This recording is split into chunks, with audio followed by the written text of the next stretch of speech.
नमस्कार दोस्तों, स्वागत है आपका एक बार फिर से हमारे इस चैनल समग्र ज्ञान पर। दोस्तों, अगर आप अपने जीवन में कुछ नया सीखने की चाह रखते हैं तो चैनल को सब्सक्राइब जरूर कर ले।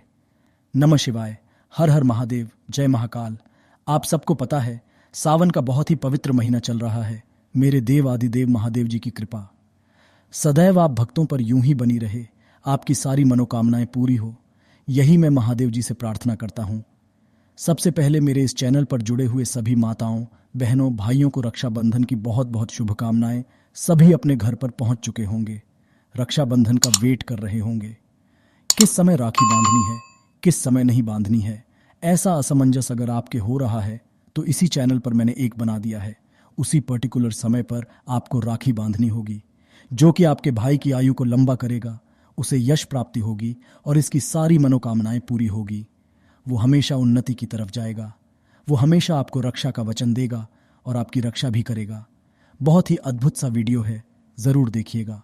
परंतु आप सबको पता है कि रक्षाबंधन जो मनाई जाती है वो पूर्णिमा के दिन मनाई जाती है।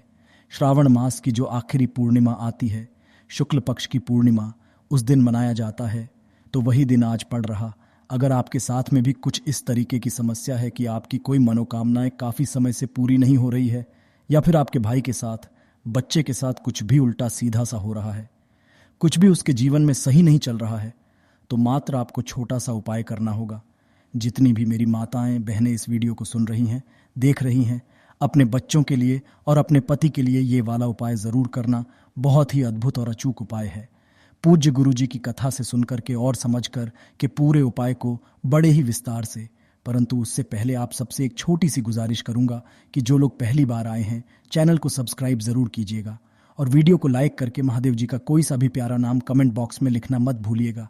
इस पूरे वीडियो के अंदर हम लोग 4 महा उपायों के बारे में बात करेंगे, जो कि ना सिर्फ बीमारी के लिए होगा, आपकी मनोकामना पूर्ति के लिए, व्यापार वृद्धि के लिए, यश प्राप्ति के लिए, मान सम्मान के लिए होगा। ठीक है, सबसे पहले बात कर लेते हैं पहले वाले उपाय की तरफ। ठीक है, देखिए, पहला वाला उपाय किन लोगों के लिए है, किन माताओं बहनों को करना है। अगर आपके परिवार में कोई ऐसा है ना जिसे भूलने की बीमारी है। किसकी भूलने की बीमारी? दूसरी चीज़, अगर आपका बच्चा है, पढ़ाई लिखाई बहुत ज़्यादा करता है, परंतु एग्ज़ाम के अंदर जाता है तो वो सब कुछ भूल जाता है, कुछ भी उसको याद नहीं रहता है। या फिर किसी किसी के परिवार में कोई मंदबुद्धि बच्चा है ना, जिसका दिमाग ज़्यादा नहीं चलता है, कुछ भी चीज़ याद नहीं रहती है, या फिर कोई भूलने की बीमारी है। ठीक है, तो ये छोटा सा उपाय करना, जो कि सिर्फ और सिर्फ पूर्णिमा की विशिष्ट रात को ही किया जाता है। ये इतना अद्भुत दिन होता है कि इसी दिन समुद्र मंथन का भी दिन चुना गया था।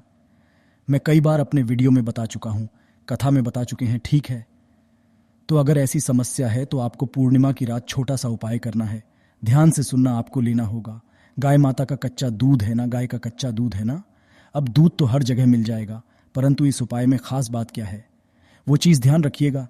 जब भी आप इस दूध को लेना तो किसी भी जो दूध या दूध देने वाला आता है ना, उससे आप मंगाना तो पहले से ही आप इसका एडजस्टमेंट करके रखना। किस तरीके से? उससे ये बोलना कि जब वो दूध निकाले, गुरुदेव की कथा सबसे अद्भुत उपाय है, तो दूध निकालते वक्त जो आगे वाले थन होते हैं, गाय माता के इसका दूध होना चाहिए। केवल इन दोनों जो आगे वाले हैं इनका दूध होना चाहिए, पीछे वालों का नहीं। ये चीज़ ध्यान रखना। ठीक है, तो इसका दूध आपको चाहिए। कैसे भी करके अगर आप बंदोबस्त कर सकते हो तो इस वाले उपाय को एक बार करना है। सिर्फ एक पूर्णिमा के दिन है ना, और फिर देखिएगा चमत्कार जो होगा वो आप खुद से देखेंगे। इसका दूध लिया, अब इस दूध को जैसे ही आप लेकर के घर पे इसी दूध की कुछ भी मिठाई आप बना लो, खीर बना लो, कोई मिठाई बना लो, कुछ भी बना लेना, इसी दूध का बना लेना। और अगर कुछ भी ना बना पाओ ना, तो इसे गर्म करके इसी के अंदर चीनी, गुड़, शक्कर मिलाकर के यही वाला काम में ले लेना है ना। मैं इसलिए बताया क्योंकि बच्चे को खिलाना है तो वो मिठाई आराम से खा लेगा, दूध वगैरह काफ़ी बार नहीं पी पाता है। ठीक है ना, तो आपको इस तरीके से करना है। उसके बाद में जैसे ही पूर्णिमा की रात्रि आएगी तो आपको ऊपर जाकर के वो जो आपने बनाया है, जो मिठाई बनाई है या दूध को मीठा किया है, उस मिष्ठान को आपको चंद्रमा की रोशनी में रख देना है। ठीक है, कितनी देर तक रख देना है? 1 से 2 घंटे तक वहाँ पर रखे रहने देना, आधा एक भी रखे रहने देना, कोई दिक्कत नहीं है। यानी कि हमें चंद्र भगवान जी की ये जो रोशनी होती है ना, ये उसके ऊपर गिरनी चाहिए। ठीक है, जैसे ही रात्रि के 12 बजे इस वाली मिठाई को आपको उस बच्चे को या अपने पति को या फिर अपने परिवार में उस सदस्य को खिला देना है जिसे भूलने की बीमारी है, जो मंदबुद्धि है, जिसका दिमाग काम नहीं करता है, सब कुछ भूल जाता है। उसे खिला देना, यकीन मानिएगा जीवन में उसके भूलने की बीमारी खत्म होगी। साथ ही साथ उसे 50 साल पुराना भी याद रहेगा। ये खुद पूज्य गुरुजी के वचन है। इतना अद्भुत उपाय है ये। और अगर आप नॉर्मल भी इस उपाय को करोगे ना, आपकी बुद्धिमत्ता का कोई तोड़ नहीं होगा। इतना अचूक उपाय है ये। ठीक, तो ये तो हो गया पहला उपाय। अब बात कर लेते हैं दूसरे वाले उपाय की तरफ। परंतु ध्यान रखना, जब भी आप इस उपाय को करेंगे ना, किन महादेव जी के नाम से करेंगे? चंद्रमौली महादेव जी के नाम से या चंद्र देवता के नाम से? ठीक है, चंद्रमौली महादेव जी या चंद्र देवता के नाम से। अब बात करते हैं दूसरे वाले उपाय की तरफ। ठीक है, दूसरा वाला उपाय, अगर आपके घर में धन को लेकर के बहुत ज़्यादा समस्या है, माता लक्ष्मी जी आपके घर में वास नहीं करती हैं, गरीबी ने आपको घेरा हुआ है, या फिर कर्जा बहुत ज़्यादा बढ़ चुका है, तो आपको ये छोटा सा उपाय करना। पूर्णिमा की रात है ना, पूर्णिमा की रात्रि को आपको ये उपाय करना होगा। बहुत अद्भुत उपाय, ध्यान से सुनना। आपको एक लोटा शुद्ध जल तांबे का तैयार कर लेना है। ठीक है ना, ये ले लेना और एक कटोरी लेना। इस कटोरी के अंदर थोड़ा सा डालना गंगा जल। क्या डालना है? इसके अंदर थोड़ा सा गंगा जल डाल देना। और उसी गंगा जल के अंदर अगर आपके पास में माता लक्ष्मी जी की कोई सी भी मूर्ति या छोटा सा प्रतिमा होती है ना, जैसे हम लोग दिवाली का जो पूजन करते हैं तो हमारे सबके घरों में होती है, हम सब हिंदू हैं, सबके घरों में होती है। ठीक है ना, तो आपको वो लक्ष्मी जी की मूर्ति अगर नहीं है तो आप कोई सा भी एक चांदी का सिक्का अरेंज कर लेना। उस चांदी के सिक्के को इसी कटोरी के अंदर डाल देना, गंगा जल के अंदर ही, और इस कटोरी को उठा करके इस लोटे के ऊपर ऐसे करके रख देना है। ठीक है ना, पहला काम तो ये करना। दूसरा काम जो आप करोगे वो आप करोगे, 31 दीपक आपको तैयार करने हैं, है ना। 31 दीपक चाहे मिट्टी के कर लो, चाहे आटे के कर लो, कोई दिक्कत नहीं है। इन सभी 31 दीपक में लगानी है आपको लंबी बाती। ध्यान रखना माता रानी का, जब भी आप कोई उपाय करते हो ना, लंबी बाती काम में लगाई जाती है, तो सभी में लगाओगे लंबी बाती, और सभी को कर प्रज्वलित चला देना अच्छे से, है ना। और इसके अंदर जो भरोगे वो भरोगे गाय माता का घी। ठीक है, इसके अंदर जो भरोगे वो भरोगे गाय माता का घी भरना। ठीक है, सभी दीपक के अंदर डाल देना एक एक कमल का गट्टा, यानी कि आपको कमल गट्टे भी कितने चाहिए? 31। ध्यान रखना माता लक्ष्मी जी को ये बहुत ज़्यादा पसंद है, तो सभी के अंदर आपको एक एक कमल गट्टा भी डाल देना है ना। ये थाली हो जाती है आपकी पूजा की तैयार। ठीक, ये दूसरा काम। तीसरा काम आपको करना क्या है? आप इस तरीके से खीर बनानी होगी अपने घर पर, और इस खीर को 5 पान के पत्तों पर रखना है, अलग अलग, और इन्हीं पान के पत्तों को आपको एक थाली के अंदर जमा देना है। 5 पान के पत्तों के ऊपर ध्यान रखना, क्रम ध्यान रखिएगा, इसी तरीके से आपको करना होगा। ठीक है ना, सभी के ऊपर थोड़ी थोड़ी सी खीर रख देना।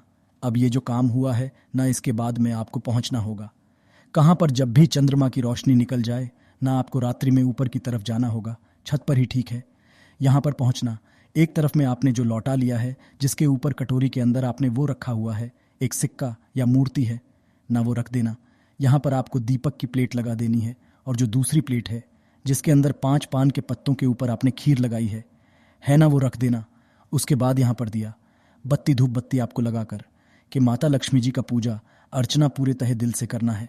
पूर्णिमा की रात्रि को ये चीज़ ध्यान रखना। ठीक है ना, जब पूर्णिमा की रात्रि को पूजन अर्चन कर लें, उसके बाद यहाँ से किसी भी सामग्री को मत उठाना, वापस घर में नीचे की तरफ आ जाना। ठीक है, और उसके बाद जैसे जैसे ये चंद्रमा नीचे की तरफ जाने लगेगा ना, उससे जस्ट पहले, यानी कि किस समय पर ये चीज़ ध्यान रख लेना, जो समय होना चाहिए वो आपका ब्रह्म मुहूर्त होना चाहिए। ब्रह्म मुहूर्त में ऊपर जाकर के है ना, आपको क्या करना है, ये दीपक जो है ये जब अगर ठंडे हो जाए तो इन्हें शांत कर देना।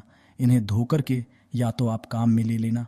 इसमें जो लौटे में जल बचा हुआ है, इसे किसी भी पत्र के पेड़ में डाल देना। ये जो गंगा जल है, इसमें से आपको वो चांदी का सिक्का या मूर्ति निकाल करके वापस पूजा स्थल में रख देना है। और जो गंगा जल है उसका थोड़ा थोड़ा सा घुट पूरे सदस्यों को, हर पूरे घर में पिला देना है प्रसाद के रूप में। और प्रसाद के रूप में इन पत्तों पर रखी हुई खीर को खा लेना है। यकीन मानिएगा आपके घर में माता लक्ष्मी जी का वास होगा। आपके घर में सुख, शांति, समृद्धि हमेशा बनी रहेगी, कभी भी धन की कमी नहीं रहेगी। पूज्य गुरु जी का ये वाला उपाय बड़ा ही ज़्यादा खास और अचूक है, ज़रूर कीजिएगा। पूर्णिमा की रात्रि का मैंने खुद ने भी था, और उसका असर मुझे भी दिखाई दे रहा है, तो आपको भी दिखाई ज़रूर देगा। अब बात कर लेते हैं तीसरे वाले उपाय की तरफ। अगर आपके परिवार में किसी भी मानव की आंखें खराब हो चुकी है, या फिर मोटे चश्मे लगे हुए हैं, आंखों से कम दिखाई देता है, आंखों की समस्या बहुत ज़्यादा हो चुकी है, तो पूर्णिमा की रात्रि को ये एक उपाय किया जाता है। आपको करना क्या है? एक पीपल का पत्ता लेना है, एक पीपल का पत्ता मात्र, और उसे एक पीपल के पत्ते पर रखनी होगी। थोड़ी सी खीर, ठीक है, और इस पीपल के पत्ते को आपको उठा करके प्लेट के अंदर और किसके सामने रख देना है? चंद्र महादेव जी। यानी कि ये जो चंद्रमा की रोशनी है ना, इसके यहाँ पर आपको उस पीपल के पत्ते को रख देना है जिसके ऊपर डायरेक्टली चंद्रमा की रोशनी पड़े। इतना कर लेंगे। इतना करने के पश्चात जो भी आपके मानव है जिसकी आंखें खराब हो चुकी है या फिर आंखों में प्रॉब्लम है, उसे रात्रि को 12 बजे बुलाकर कि ऐसे चंद्रमौली महादेव जी के नाम से 10 से 15 मिनट तक चंद्रमा से नींद मिलाने हैं और नींद मिलाने के पश्चात इस खीर को खिला देना है उसको या उस मानव को। धीरे धीरे करके उसकी आंखें सही ही होने लगेगी। आप खुद इसका असर देखेंगे। अब बात कर लेते हैं चौथे वाले उपाय की तरफ। चौथा वाला उपाय, अगर आपके स्किन संबंधी परेशानियां कुछ इस तरीके से है कि दांत, खाज, खुजली हो रखे हैं, शरीर में काले चक्के या सफ़ेद चक्के पड़ रहे हैं, या फिर आपके शरीर में इस तरीके की कई गांठें निकल करके आ गई है, तो महाराज इन सभी के लिए एक उपाय किया जाता है। आपको इस तरीके से 21 दीपक तैयार करने होते हैं, गोल बाती के, जिसके अंदर सबके अंदर आपको लगना होता है गाय माता का घी। ठीक है, इन्हें एक प्लेट में रखा जाता है और इन्हीं प्लेट में रख करके इन सभी दीपक को प्रज्वलित करके कहाँ पर रख दिया जाता है? चंद्रमा की रोशनी में। ठीक है ना? चंद्रमा की रोशनी में जब आप इन्हें रखेंगे, इन दीपकों को ऐसे ऐसे करके जैसे ये जल रहे हैं, ये जल रहे हैं, ठीक है ना? इसके ऊपर ही एक प्लेट लगा दी जाती है। ध्यान रखना क्रम, प्लेट लगा दी जाती है। इस प्लेट के नीचे क्या होता है? इस दीपक के कारण यहाँ पर एक कालोज जमा होने लगती है। आपको वही कालोज करना है ना? और इकट्ठा करके किसी भी एक छोटी सी डिबिया में जो काजल टाइप में बनेगा, कालोज जो बनेगी, उसके अंदर गाय माता का घी मिला करके और अपने पास में रखना है। जो भी मानव है जिसके इस तरीके की समस्या अगर उसके जीवन में है जो मैंने अभी आपको बताई है, तो जब भी वो सुबह सुबह स्नान करें, स्नान करने से आधे घंटे पहले है ना अपने उस स्थान पर लगा लेना है जिस जगह की स्किन खराब हो चुकी है। ठीक है ना? उस स्थान लगा करके थोड़ी देर मालिश करें और आधे घंटे बाद स्नान कर लें। देखिएगा धीरे धीरे करके उनकी ये वाली प्रॉब्लम भी सॉल्व होने लगेगी। अब मैं अपनी तरफ से आपको एक उपाय बता देता हूँ कि पूर्णिमा की रात्रि को अगर कोई गर्भवती महिला है ना, गर्भवती महिला वो चाहती है कि उसका जो बच्चा हो वो बड़ा विद्वान हो, गुणवान हो, धनवान हो, जीवन में तरक्की करें, तो अगर कोई गर्भवती स्त्री पूर्णिमा की रात्रि के दिन चंद्रमा की रोशनी को किसकी? चंद्रमा की रोशनी अपनी नाभि पर गिरवा लेती है। किस पर? नाभि पर। तो वो बच्चा जो है ना एकदम अद्भुत प्राप्त होता है। उसको दिमाग से बुद्धिमान होता है, तेज होता है और वो उनका नाम रोशन करने वाला होता है। पूज्य गुरु जी के ये सभी उपाय बड़े ही ज़्यादा खास और अचूके ज़रूर कीजिएगा। साथ ही साथ वीडियो पसंद आया हो तो लाइक ज़रूर करना, चैनल को सब्सक्राइब ज़रूर कीजिएगा। मिलता हूँ अगले वीडियो में, तब तक के लिए ओम नमः शिवाय, जय महाकाल।